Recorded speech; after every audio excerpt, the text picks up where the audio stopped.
Դեռ ոչ մի արձագանք ես չեմ նկատել, խաբվել ենք, փողերը մուծել ենք, վճարել ենք, ունենք չեկեր ամբողջությամբ, որը մուծել ենք բանկերով, որ խաբել են, որ ֆրանսիական բանկն է տրամադրում է 0.3 տոկոսով վարկեր, մուծումներն արեք, այսքան, ինչ ասել են արել ենք, ու տենց կորել են Facebook-ից, անհայտացել են, չեն վճարել։ Այո, դիմել եմ ԱԱՑ եմ, դիմեմ մի տարի տարամբերին, հետո ասին դե չենք կարողանում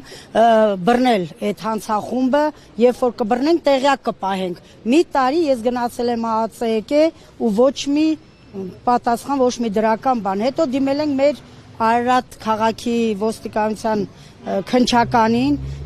գործ են հարուցել, մի տարի էլ այդտեղ ենք սպասել, ասին միևնույնն է ձեր գումարները հետ չեն վճարի, դուք $5,000 Ոստիկանությունում քննչականում մեզ պատասխանեցին, խի դուք հույս ունեք, որ այդ գումարները հետ կտան, ոչ մի խումբ էլ չեն բռնի, ոչ մեկին էլ չեն ձերբակալի, ոչ էլ դուք ձեր գումարները հետ կստանաք։ Մենք հույս ունենք, որ պարոն Կարագյոզյանը արդար կլինեն, բոլորը կլսենք պարոն Կարագյոզյանին, արդարությունը կվերականգնի եւ կվերադարձնեն այդ գումարները, որովհետեւ շատ են տուժվել, ոչ թե մենակ մենք ենք, այլ հազարավոր մարդիկ են անդադգրում են։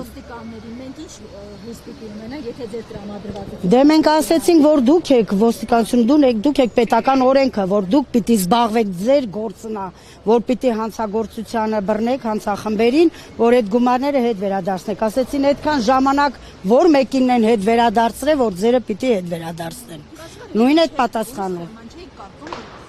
Դե եթե կարծեի կմուծեի, միայն այն ժամանակ հասկացա, որ խաբում են, որ վերջում ինձ առաջարկեցին, որ $1,200 վճարեք ձեր մի տարվա վարկի մարումը, որպեսզի մենք հավատանք, որ դուք չեք խաբի, վարկը ստանալուց մուծումները կանեք։ Նոր հասկացա, որ ոնց ես հələ վարկ չեմ ստացել, ինչ մի տարվա մարում մուծեմ, դուք հələ վարկը չեք տրամադրել, դուք ասում եք մի տարվա մարումը մուծեք $1,200 ու տեղից, որ մի քիչ վիճաբանության մեջ մտա, վիրավորեցի, իրանք սայթից կորան, Facebook-ըս կոտրել էին, ճիշտն ասած, ու տենց էլ ոչ գրեցին, ոչ պատասխանեցին, ոչ էլ։ Հա, միայն օնլայն, ես իրանց չեմ տեսել, ուղղակի մի հատ պասպորտի նկար ուղարկեցին, Գայա, չգիտեմ ինչ ազգանունով, որ բանկի ղեկավարն է, որ մենք ենք տրամադրում վարկերը, հետո խաբեցին ու տենց կորան։ Ոչ մի լումա, դե $1,200 չմուծելուց հետո իրանք անհայտ կորան, ոչ մի պատասխան։ Ազնիվ Գրիգորյան, Արարատից եմ, ես Արարատ գյուղից, այնտեղ եմ ապրում։ Իրանք ինձ հեռախոսա համար տվեցին, որ ես ինչ մարդը ստացել է, մենք չենք խաբում, Մայրինա անունով ինչ որ մեկին համար տվին, զանգեցի, հարցրեցի, ճիշտ է, որ վարկ են տրամադրում, հա,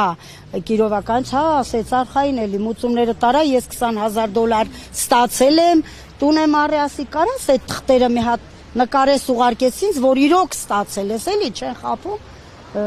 ասեց, հա, կուղարկեմ, գործի եմ, կգնամ տուն կուղարկեմ, ու տենց էլ չուղարկես։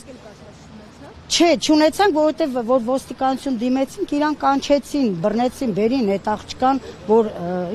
ինքն էլ հենց խաբել է, որ $20,000 ստացել է, եկավ հասավ ընդ ասես, դե ինձ տենց են ասել, ես էլ այդ ձևով ներկայացրել եմ։ Որ մեկն էլ չի եղել, ձեզ հուշի, որ վստահելի չեն։ Դե ճիշտն ասած, ես ուրիշներին չեմ ասել, մենակ իմ ընտանիքի անդամներն են իմացել, իրանք էլ չեն իմացել, հույսով ենք ելել, որ կվերցնենք բարձր տոկոսների վարկերը կփակենք։ Այսքան խարդախության մասին հաղորդում է տարածում, ասում է մի տրվեք, մի տվեք ձեր անձնական տվյալները։ Դե դա արդեն իմ խաբվածությունից հետո եմ ես կարդացել, արդեն էլ ոչ մի բանի մեջ չենք մտել, չենք վստահել, արդեն ուշ էր, արդեն մենք այդքանը վճարել էինք։ Ձեզ գումարը ինչի համար էր պետք կոնկրետ։ Ես բարձր տոկոսով վարկեր ունեի, ես ուզում էի դա 3%-ով վերցնեի, որ բարձր տոկոսով վարկերս փակեի, կարողանայի ինչ որ այդ ցեխից դուրս գայի։ Էն էլ ավելի ցեխը սկեցինք ու այդքան պարտքերն